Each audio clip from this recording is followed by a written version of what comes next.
Stock market, आपने ये नाम तो काफ़ी बार सुना होगा, बल्कि कई जगहों पर सुना होगा और अलग अलग तरीके से सुना होगा। जैसे कोई लोग बोलते हैं कि इसमें 1 मिनट 1 दिन के लगभग लाखों लाखों कमाते हैं। तो कोई लोग सुना होगा आपने कई लोगों से कि उन्होंने लाखों गंवाए 1 दिन में। कई लोग इसको सट्टा बाजार बोलते हैं, तो कई लोग इसको गैम्बलिंग बोलते हैं। तो कोई लोग तो ऐसे भी होते हैं जो इसके नाम से भी दूर भागते हैं। तो हाँ जी दोस्तों, वीडियो में आगे बढ़ने से पहले मेरा नाम भी जान ले। मेरा नाम है अंकित और आज की वीडियो में बात करने वाले स्टॉक मार्केट क्या होता है, कैसे काम करता है, इसमें हमको रिटर्न कितना मिलता है और इसका फ़ायदे क्या क्या है, इसमें हम कैसे स्टार्ट कर सकते हैं, कहाँ से स्टार्ट कर सकते हैं, ये कितना रिस्की होता है, ये सब हम इस वीडियो में बात करने वाले हैं। तो वीडियो को एंड तक देखना दोस्तों। और अगर आप चैनल पर नए हो तो चैनल को अभी सब्सक्राइब कर दें, बेल नोटिफिकेशन ऑन कर दें। तो चलिए शुरू करते हैं आज की वीडियो हम। राकेश झुनझुनवाला का नाम तो दोस्तों आपने सुना ही होगा। क्या बोलते हैं उन्होंने कितने रुपए से चालू किया होगा स्टॉक मार्केट में इन्वेस्ट करना। तो दोस्तों आपको ये जानकर हैरानी नहीं होगी बिल्कुल कि उन्होंने भी हमारे जैसे 5,000 रुपये से ही चालू किया था स्टॉक मार्केट में इन्वेस्ट करना। और आज वो दिन के, महीने के और करोड़ों रुपए कमा रहे हैं। उनकी नेटवर्क जो है 1.95 बिलियन रुपीज़ है। मतलब कितने करोड़ हो गए आप खुद कैलकुलेट करके देख सकते हो वो। तो बात आती है, चलो स्टॉक मार्केट में आपका इंटरेस्ट जगाने के लिए एक और चीज़ आपको फैक्ट बताते। अगर आपने विप्रो जो है, विप्रो इंडस्ट्रीज़, उनमें आपने अगर 40 साल पहले, आप पैदा तो नहीं होगे या फिर अगर हो चुके होगे, ज़्यादा बड़े हो गए मेरी वीडियो देख रहे हो, तो अगर आपने 40 साल पहले या फिर आपके घर वालों में से किसी ने 40 साल पहले विप्रो में 1,000 रुपये लगाए होते, तो आज की डेट में वो 70 करोड़ के मालिक होते हैं। विप्रो में 40 साल पहले 1,000 रुपये और आज की डेट में 70 करोड़ रुपए। मतलब ज़मीन आसमान का फ़र्क होता है इन चीज़ में। या फिर मान लो 100 रुपये लगाए होते हैं यार, ज़्यादा भी नहीं, 100 रुपये, तो 100 रुपये भी लगाए होते ना, तो आज की डेट में आप 7 करोड़ के मालिक होते हैं। 7 करोड़ किसको बोलते हैं यार, बहुत ह्यूज अमाउंट होता है वो। हाँ जी दोस्तों, स्टॉक मार्केट होता क्या है, शेयर्स होते क्या है। शेयर मतलब एक हिस्सा किसी कंपनी में, कोई कंपनी है जो अपना मालिकाना हक बेचती है अपनी कंपनी की नेटवर्क को बढ़ाने के लिए, अपनी कंपनी को बढ़ाने के लिए, अपनी कंपनी में पैसा लगवाने के लिए। तो वो अपनी मालिकाना हक को बेचती है और उनको आप लोग शेयर्स के रूप में खरीदते हो। अब वो शेयर्स मतलब आपका उसमें हिस्सेदारी हो गई। अगर आप एक शेयर लोगे तो मतलब 0.111% की आपकी हिस्सेदारी हो गई। मान लो आपके जैसे अभी रिसेंटली राकेश झुनझुनवाला जी ने अपनी टाटा में हिस्सेदारी 1.8% के कर ली। 1.18 लाख करोड़ के टाटा के शेयर लेके उन्होंने अपनी जो हिस्सेदारी है टाटा ग्रुप में वो 1.18 लाख कर ली है। वो उनकी एक शेयर खरीदे थे उन्होंने और उनकी हिस्सेदारी टाटा ग्रुप में चली गई।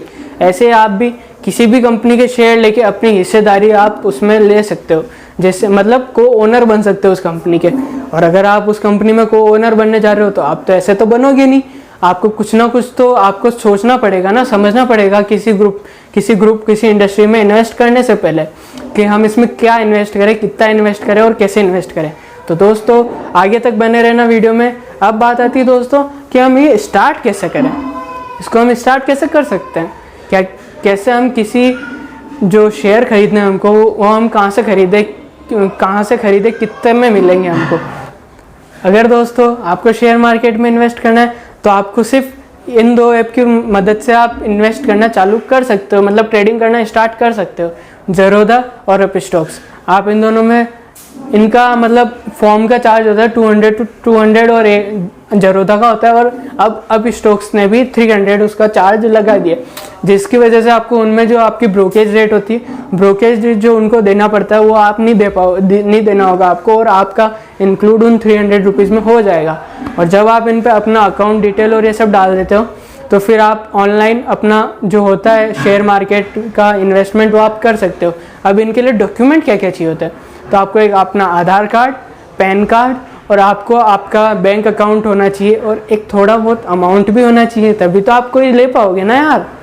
फ्री में तो आजकल खाना भी नहीं मिलता, तो इसकी वजह से आपको थोड़ा बहुत अमाउंट होना चाहिए आपकी जेब में, बैंक अकाउंट में, जिससे आप ट्रेडिंग कर सको। अब वो मिनिमम अमाउंट हो कितना सकता है से सोच लो, जैसे 1,000 रुपये भी हो सकता है यार करने में, तो आप 1,000 रुपये भी डाल सकते हो।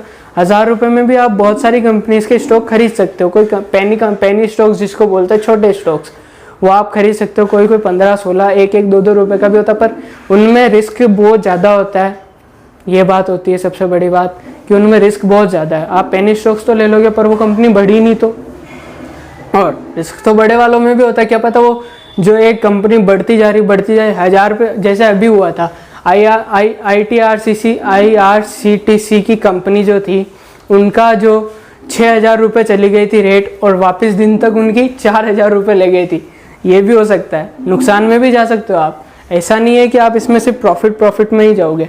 तो दोस्तों, जब भी देखो शेयर मार्केट में इन्वेस्ट करना है तो सोच समझ कर इन्वेस्ट करें। अब तीसरी बात आती है कि इसमें रिस्क कितना होता है। तो यार दोस्तों, इसमें म्यूचुअल फंड और FD के बदले बहुत ज़्यादा हाई रिस्क होता है। कभी भी कंपनी या तो लॉस में जाएगी या फ़ायदे में जाएगी। सबसे बड़ी बात ये, रिस्क हाई होगा, बट उस रिस्क को हम मिनिमाइज़ तो कर ही सकते हैं ना। तो आगे वाली वीडियोस में मैं यही लाने वाला हूँ कि हम रिस्क को कैसे मिनिमाइज़ करें। तो दोस्तों, आगे तक बने रहना मेरे साथ। अब बात करते हैं कि रिस्क को हम मिनिमाइज़ कैसे कर सकते हैं। तो रिस्क, कैलकुलेटेड रिस्क लेना दोस्तों, हमेशा सोच समझ कर। आने थोड़ा सा आगे बढ़ेंगे इस वीडियो में ही, और मैं आपको ऐसे कुछ 5 टिप्स देने वाला हूँ जिससे आपको पता चल जाएगा कि हम कैसे एक बेस्ट जो स्टॉक होता है वो हम कैसे लें कंपनी का, और कैसे उनमें हम प्रॉफिट पा सकते हैं। तो दोस्तों, वीडियो एंड तक देखना। अब बात आती है कि हमको इसमें रिटर्न कितना मिलता है। देखो, USA के मुकाबले में इंडिया में लोगों को ज़्यादा रिटर्न मिलता है, पर क्या होता है ना, US में लोग बाग जो है वो ज़्यादा इन्वेस्ट करने का सोचते हैं, और इंडिया में घर वालों को पूछो कि इन्वेस्ट कर दे तो घर वाले बोलते जूते खाएगा, इन्वेस्ट नहीं करना है। ये तो हो गई मजाक की बात, पर सच्ची में ऐसा होता है। बहुत सारी, जैसे कोई कॉमर्स वाला बंदा है, वो खुद ही जो है इसमें स्टॉक्स में इन्वेस्ट नहीं करा, तो उसने कॉमर्स पढ़ी क्यों भाई? मेरे को तो ये समझ में नहीं आ रहा। जब आप बिजनेस में जाना चाहते हो तो ये फिर एक स्टॉक मार्केट इतना अच्छा प्लेटफॉर्म है जिसमें आप इन्वेस्ट कर सकते हो, तो आप वो ही नहीं कर रहे हो। थोड़ा बहुत बनो यार, करो इन्वेस्ट, करना भी चाहिए। क्या पता कुछ हो जाएगा आगे, कुछ बदल जाए। अब बात आती है अपने कि इसमें रिटर्न, तो रिटर्न मिलता है आपको 18 to 20%, जो एक म्यूचुअल फंड FD के मुकाबले में बहुत ज़्यादा हाई होता है। 18 to 20% नॉर्मली मिलता है। और इसमें नुकसान होता है, पहले बता दूं, नुकसान जो होगा, लॉस भी आपको बहुत सारा हो सकता है। प्रॉफिट होता है पर लॉस भी होता है, ये बात हमेशा ध्यान रखना। ऐसा नहीं कि अंकित ने बोल दिया कि प्रॉफिट मिलेगा 18 से 20%, मतलब मिलेगा ही नहीं। अगर आपने गलत चूज़ किया तो आपको नुकसान भी होगा, साफ बात है। और अगर आपने सही चूज़ किया तो आपको 18 से 20% तक का प्रॉफिट मिल सकता है। बट आप ये मत सोचना कि आप एक न्यू आए हो इसमें ट्रेडिंग करने, और आपको अगर है ना पहले में ही आप सोचो एक रात में मैं करोड़पति बन, ऐसा नहीं होता यार। जो आपको दोस्त बोलते हैं ना, मैंने एक दिन में 40,000 कमाए, मैंने एक दिन में 1 लाख रुपए कमाए, वो सब इनमें टाइमली इन्वेस्ट कर चुके हैं। उनको एक बहुत ज़्यादा टाइम हो गया, इंट्राडे में उनको बहुत ज़्यादा टाइम हो गया, इसकी वजह से वो इन्वेस्ट कर सकते हैं, इसलिए वो कमा रहे हैं। आप भी थोड़े टाइम बाद जब है ना बहुत ज़्यादा इन्वेस्ट करने लग जाओगे और बहुत ज़्यादा नॉलेज हो जाएगी, आप भी एक दिन के लाखों कमा सकते हो। तो दोस्तों, ये बात आती है रिटर्न की। अब रिटर्न डिपेंड किस पे करता है? तो रिटर्न डिपेंड करता है कंपनी की क्या परफॉर्मेंस है। अगर कंपनी बहुत अच्छा रिटर्न दे रही है, मतलब कंपनी की एक बहुत अच्छी ग्रोथ हो रही है, इसलिए आपको एक बहुत अच्छा जो है उसमें आपको रिटर्न मिल रहा है। अब बात आती है कि रिटर्न मिल तो रहा है, पर रिटर्न किस चीज़ पर, क्या टर्मिनोलॉजी है रिटर्न के लिए? तो रिटर्न के लिए एक टर्मिनोलॉजी यूज आती है, उसको बोलते हैं हम डिविडेंड। बोलते हैं ना बहुत सारे लोग कि हमको तो इतना % डिविडेंड मिला, हमको इतना % डिविडेंड मिला। उस डिविडेंड का मतलब इंटरेस्ट, जो रिटर्न आता है ना आपका, वो ही इसका मतलब होता है कि डिविडेंड का मतलब क्या होता है? आपकी इन्वेस्टमेंट पे आपको रिटर्न कितना मिलता है, इसका मतलब होता है डिविडेंड। अब एक मज़ेदार बात बताऊँ आप लोगों को, तो अगर आप लोन से बचना चाहते हो ना, तो आप एक शेयर को कम से कम 1 साल तक आपको होल्ड करके रखना पड़ेगा। जो इनकम टैक्स ऑफिस होता है, उसमें एक प्रावधान लागू हुआ था थोड़े सालों पहले कि अगर आप एक शेयर या फिर एक म्यूचुअल फंड किसी को भी 1 साल के अंदर अगर आप निकाल लेते हो, अपना बेच देते हो, उसको ट्रेड कर देते हो, तो उससे आपको जितना % फ़ायदा होगा, तो आपको वो सरकार को उसका टैक्स भी देना पड़ेगा। अगर आप 1 साल बाद बेचते हो तो आपको उसका कोई टैक्स नहीं देना पड़ेगा। मतलब बहुत सारे ऐसे राकेश झुनझुनवाला जैसे बहुत बड़े लोग होते हैं जो 1-1, 2-2, 4-4 साल तक उन शेयर्स को बेचते नहीं है, जिनसे उनका 0% टैक्स लगता है। मतलब वो करोड़ों कमा लेते हैं पर टैक्स 1 रुपये का भी नहीं लगता उन पे, ये भी होता है। अब बात आती है उन 5 अमूल्य टिप्स की जो आप स्टॉक्स और शेयर लेने से पहले सोचोगे इनके बारे में। तो पहली आती है उनका पिछले 5 से 10 साल का ट्रैक रिकॉर्ड आप देखो एक बार कि वो कंपनी ग्रो कर रही है, नुकसान में जा रही है लगातार। अगर नुकसान में जा रही होगी तो आप वैसे ही उसमें इन्वेस्ट नहीं करोगे। तो पहले 5 से 10 साल का उसका ट्रैक रिकॉर्ड जो होता है वो अच्छे से एनालाइज करो। Analyse track record of the company for पहले के 5 से 10 साल के रिकॉर्ड को आपको एनालाइज करना पड़ेगा। और दूसरी बात आती है कि वो कंपनी के प्रोडक्ट्स जो है वो डिमांड में है या फिर फ्यूचर में आने वाले में डिमांड में होंगे क्या, ये चीज़ आपको देखनी पड़ेगी। क्या पता आज कैडबरी डिमांड में है, कल नहीं हो, पर ऐसा तो होगा नहीं, क्योंकि बच्चे आज भी है कल भी है खाएंगे कैडबरी, क्योंकि वो चॉकलेट है, चॉकलेट सबको पसंद होती है। इसलिए आप कैडबरी में इन्वेस्ट करोगे तो आपको नुकसान होगा नहीं।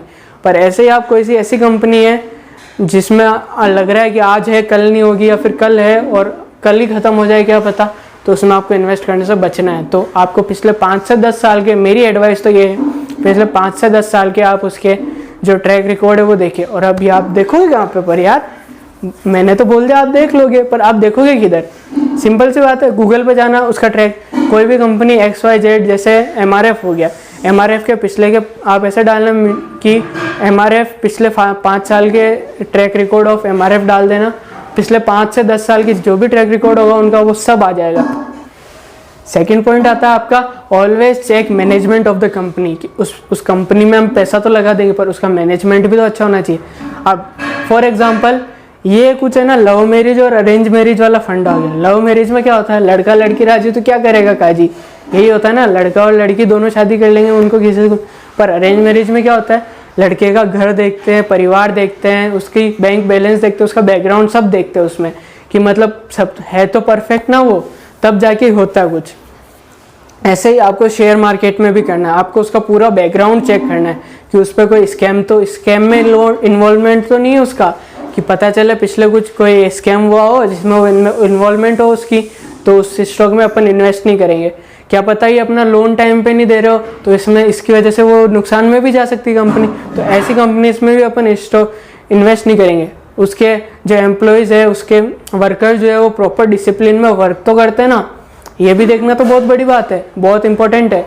तो ऐसी कंपनीज, ये तीनों चीज़ें अपन को याद रखनी है, कोई स्कैम में वो इन्वॉल्वमेंट ना हो वो कंपनी, या और किसी में उसका लोन बकाया ना हो, और उसका डिसिप्लिन देखना है उस कंपनी का कैसा डिसिप्लिन है, ये होता है पूरा मैनेजमेंट के अंदर। अब बात आती है टाइम ऑफ इन्वेस्टिंग। ये है ना सबसे बड़ा जो होता है ना गेम चेंजर, वो टाइम ही है। बोलते हैं ना टाइम वापस नहीं आता कभी, तो ये टाइम जो है ना वो बहुत सबसे बड़ा गेम चेंजर है। टाइम आपको आबाद कर सकता है तो टाइम आपको बर्बाद कर सकता है, इसलिए अपना टाइम कभी भी वेस्ट मत करना, कुछ नई से नई चीज़ सीखते रहना। ये मेरी एक पर्सनल एडवाइस है आपके लिए। अब बात आती है कि अपन टाइम को स्टॉक्स में अपन कैसे टाइम डिसाइड करेंगे, हमको किस टाइम पे स्टॉक्स लेना है, किस टाइम पे हमको स्टॉक्स बेचना है। तो जब एक बात बताऊं, जब है ना सब स्टॉक्स लेते हो ना, जब मतलब सब शेयर में इन्वेस्ट कर रहे हो ना, तब आप इन्वेस्ट मत करना। और जब सब डर रहे हो ना शेयर लेने से, तब आप इन्वेस्ट कर, मतलब जब मार्केट गिरे तब इन्वेस्ट कर दो, और जब मार्केट उठे तब शेयर बेच दो। सीधी सी बात है, कोई नहीं देखने वाला। जैसे अभी हाल ही में थोड़ी न्यूज़ ऐसे चल रही है कि थोड़े महीनों बाद मार्केट गिरने वाला है, तो उस टाइम पे आप जो इन्वेस्ट कर सकते हो अच्छे लेवल पर, और जब मार्केट हाई हो गई आप अपने शेयर बेच दो, आप प्रॉफिट में, आप मजे में, आपको पैसे मिल गए, आपको और क्या चाहिए। अपना देखोगे ना यार, दूसरों का थोड़ी देखोगे कि उनको कितना नुकसान हो रहा है। आपको आपका फ़ायदा देखना है। शेयर में इसलिए तो आप इन्वेस्ट कर रहे हो ताकि आप कुछ इनकम जनरेट कर सको। तो मेरी बात हमेशा ध्यान रखना, जब मार्केट लॉस में जाए तब आप पैसा लगाना, जब मार्केट उठे तब बेच देना उसको। 101% आपको प्रॉफिट कुछ ना कुछ तो मिलेगा, चाहे वो 10 रुपये क्यों ना, पर मिलेंगे। अब बात आती है दोस्तों, शॉर्ट टर्म इन्वेस्टमेंट क्या होती है, लॉन्ग टर्म इन्वेस्टमेंट क्या होती है। इसको आप एक मैं एग्जांपल से समझाता हूँ। जैसे शॉर्ट टर्म इन्वेस्टमेंट को मैंने नाम दे रखा है T20 गेम, लॉन्ग टर्म मतलब टेस्ट मैच। अब इन दोनों में आपको नाम से ही पता चल रहा होगा। शॉर्ट टर्म T20 मतलब T20 तो वो होता है जो 20 ओवर में ख़त्म हो जाए, और शॉर्ट टर्म भी वो होता है जो छोटे से समय के लिए, मतलब ये दोनों का मतलब है छोटे से समय के लिए जो अपन स्टॉक खरीदते हैं और उनको बेच देते हैं। अपन इनको एक और नाम से बोलते हैं इंट्राडे ट्रेडिंग भी बोलते हैं, जिसमें हम एक ही दिन में शेयर लेते हैं और एक ही दिन में उसको बेच देते हैं। वो शॉर्ट टर्म भले 5 मिनट का हो, 10 सेकंड का हो, 15 मिनट का हो, वो बस 1 दिन या 2 दिन या 1 महीने 2 महीने के लिए होता है। वो हम सालों तक का उसका वेट नहीं करते। जो सालों तक का वेट होता है वो हम करते हैं लॉन्ग टर्म में। लॉन्ग टर्म इन्वेस्टमेंट में हम टेस्ट मैच करते हैं, उसमें हम पेशेंस रखते हैं, उसमें हम देखते हैं कि कंपनी लंबे टाइम में हमको कितना प्रॉफिट दे रही है। एक बात हमेशा ध्यान रखना, शॉर्ट टर्म में आपको कोई कंपनी लॉस में भी ले जा सकती है, पर अगर लॉन्ग टर्म गेम आप खेल रहे हो तो हमेशा आप जो हो प्रॉफिट में जाओगे ही जाओगे। फॉर एग्जाम्पल दोस्तों, अभी कुछ ही टाइम पहले 2 से 3 दिन पहले की बात है, जब टाटा ग्रुप जो है टाटा पावर कंपनी है, उसका शेयर 250 का था, 250 या 260 का था, और वो गिर के 222 रुपये पे हो गया था। बहुत सारे लोग बाग क्या कर रहे होंगे उस टाइम पे, उनके शेयर बेच दिए होंगे। क्यों? क्योंकि वो डर गए होंगे, घबरा गए होंगे कि हमारे शेयर की जो वैल्यू अब डाउन होने वाली है। और अभी थोड़े दिन पहले, अभी वापस कल क्या हुआ, वो शेयर जो 222 रुपये का था वो 235 रुपये पे पहुंच गया एक ही दिन में, और अब वो बढ़े जा रहा है। तो उन्होंने, जिन्होंने बेचा उनकी तो गलती थी ना, वो शॉर्ट टर्म में बेच दिया उन्होंने, वो घबरा गए। ऐसा नहीं करना आपको। आप अगर लॉन्ग टर्म जाना चाहते हो तो उस पैसों को आप, उस स्टॉक पे आप विश्वास करो, उसका पूरा एनालिसिस करो, और आप उस पर कॉन्फिडेंस जताओ, उस पर एक विश्वास जताओ कि हाँ ये मेरे को प्रॉफिट दिला के ही मानेगा। तो अगर आप इस शेयर को और रखते हैं अभी अपने पास, तो आपके पास और प्रॉफिट आ सकता था ना। ये होता है लॉन्ग टर्म गेम। और फिफ्थ और सबसे last but most important point आता है, वो है when need turns to greed. मतलब जब जो ज़रूरत होती है वो हमारी लालच बन जाए। बोलते हैं ना, लालच सबसे बुरी बला है, उससे दूर ही रहो। तो जब आप, ऐसा मत सोचना कि जब सब इन्वेस्ट कर रहे हैं, जब मार्केट बहुत ज़्यादा पीक पे है तब हम इन्वेस्ट करते, क्या पता हमको फ़ायदा मिल जाए। और ऐसा भी होता है, जैसे मार्केट रीच पे हुआ, जैसे मार्केट पीक पे हुआ, अगले ही दिन मार्केट गिर जाए और आपको नुकसान हो जाए भारी वाला, तो फिर आप ऐसा बुरा बोलोगे कि स्टॉक मार्केट तो बहुत गलत है ये। तो ये ध्यान रखना, कभी भी लालच में आके आपको इन्वेस्ट नहीं करना है। अब कैसी लगी वीडियो दोस्तों, ये बताना मेरे को। अगर आपको ये वीडियो पसंद आई हो तो बेल नोटिफिकेशन ऑन कर दे, चैनल को सब्सक्राइब कर दे, वीडियो लाइक कर दे। जय हिंद, जय भारत दोस्तों।